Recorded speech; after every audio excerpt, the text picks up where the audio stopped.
Bukti video ungkap kebohongan Sahara di depan Deddy Mulyadi. Sahara rupanya berbohong pada Gubernur Jawa Barat Deddy Mulyadi atau KDM soal pengakuannya yang tidak pernah menendang Yai Mim.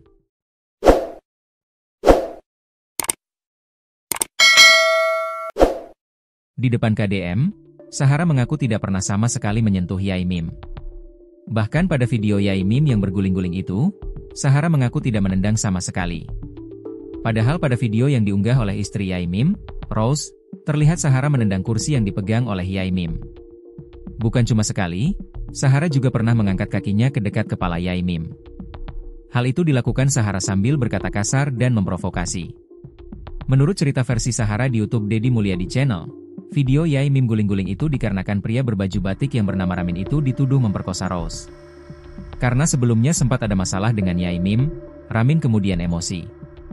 Pak Ramin dituduh memperkosa istrinya Pak Mim. Beliau selama ini mendem masalah dengan Yai Mim, dituduh curi semen dan material saat bangun rumah Yai Mim. "Nantang dia, mana buktinya kamu menuduh saya memperkosa istrimu?" kata Sahara di YouTube KDM. Kemudian Ramin terus menantang Yai Mim sambil berkata keras dan meminta bukti. Hingga akhirnya Yai Mim melakukan adegan guling-guling di depan rumahnya.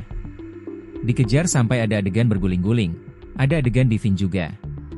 "Nah, itu yang membuat saya berpikir ini orang kok gini ya? Maaf Pak, manipulatif banget," kata Sahara. Ia pun mengaku tidak melakukan kekerasan fisik sama sekali kepada Yai Mim. "Kita tidak menendang dia, menyentuh dia aja nggak. Kok bisa beliau memberikan reaksi yang seperti itu? Saya juga kaget," kata Sahara lagi. "Tapi sebenarnya nggak ditendang? Nggak disantet?" tanya KDM. "Nggak Pak, boleh lihat buktinya," kata Sahara. Akibat kejadian itu, kata Sahara, Yai Mim melapor ke polisi dan mengaku ditendang dan dipukul oleh Ramin.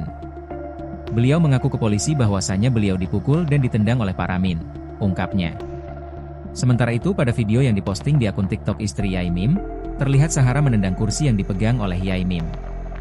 Di video itu, Ramin menagih uang 100 juta rupiah yang dijanjikan Yai Mim jika benar Rose menyebut najis. Sambil bertolak pinggang, Ramin berteriak dengan nada tinggi dan membentak Yai Mim. "Kamu jangan berbelit, kamu jangan munafik, kamu perempuan apa laki-laki? Hah?" kata Ramin sambil berteriak dan menunjuk-nunjuk Yai Mim. Namun Yai Mim merespon hal itu dengan candaan berlari-lari sambil membawa kursi. Hal itu rupanya membuat Ramin dan Sahara makin emosi.